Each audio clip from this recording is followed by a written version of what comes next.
నరేష్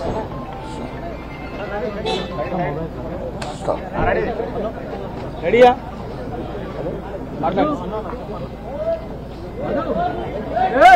ప్రతిఘటన సినిమాతో కెమెరాలు ఎందుకు?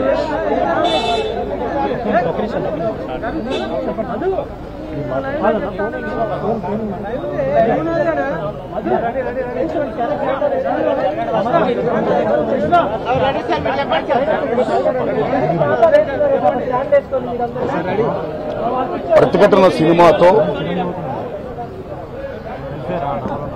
అందులో ఆయన యొక్క మహాద్భుత నటనతో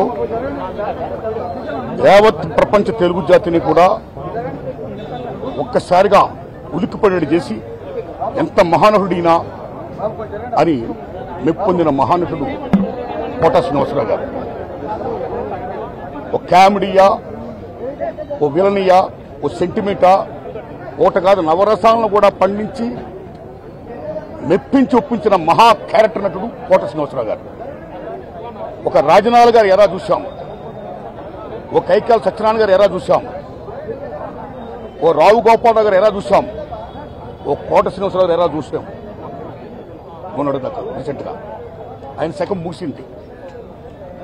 ఆయన గొప్ప స్టేజీ యాక్టరే కాదు, అనేక పాత్రలు పోషిస్తూ అనేక యాసలు మాట్లాడుతూ అనేక భాషలు మాట్లాడుతూ అన్నిటిని మించి గొప్ప స్నేహపాత్రుడు. అందరి టెక్నీషియన్ని, నటీనటుల్ని మొత్తం 24 క్రాఫ్ట్స్ను కూడా సొంతంగా ఒక అన్నదమ్ముల్లో ఫీల్ అవుతూ గొప్ప ఆప్యాతలు పెంచిన మహానుభావుడు, ఒక మాననీయ కోణం ఉన్న మహానటుడు కోట శ్రీనివాసరావు గారు. ఇవన్నీ ఒకెత్తైతే ఆయన దగ్గర గొప్పతనం ఏంటంటే బిజినెస్ అని చెప్పి, పాన్ ఇండియా పేరు అని చెప్పి చాలా మంది ఇతర భాషా నటులు తీసుకొస్తూ తెలుగు సినిమాల్లో మీరు ప్రవేశపెడుతున్నారు. అలాగా మీరు చేయడం వల్ల ఎంతమంది తెలుగు నటులు గొప్పవాళ్ళందరికీ కూడా వాళ్ళ టాలెంట్ ఉపయోగించుకునే పరిస్థితిలో ఉంది ఇవాళ. ఇది కరెక్ట్ కాదు.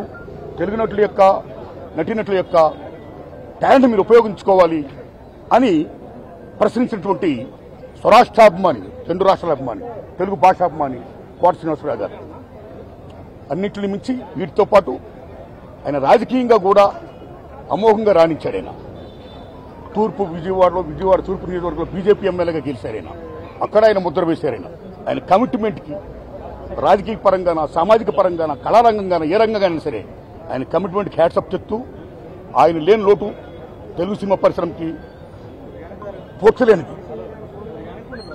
మహాకవి ఆత్రేయ గారు చెప్పినట్టు పోయినోళ్ళందరూ మంచోళ్ళు, ఉన్నోళ్ళు పోయినోళ్ళు తీపూర్తులుగా, ఆయన తీపూర్తులుగా మనందరం ఉంటూ ఆయన ఆశించిన గొప్ప తెలుగు పరిశ్రమ అభివృద్ధి యొక్క ఆ దశకి, ఆ ఉచ్చ దశకి చేరుకోవాలని పయనించాలని కోరుకుంటూ God bless his soul, God bless us.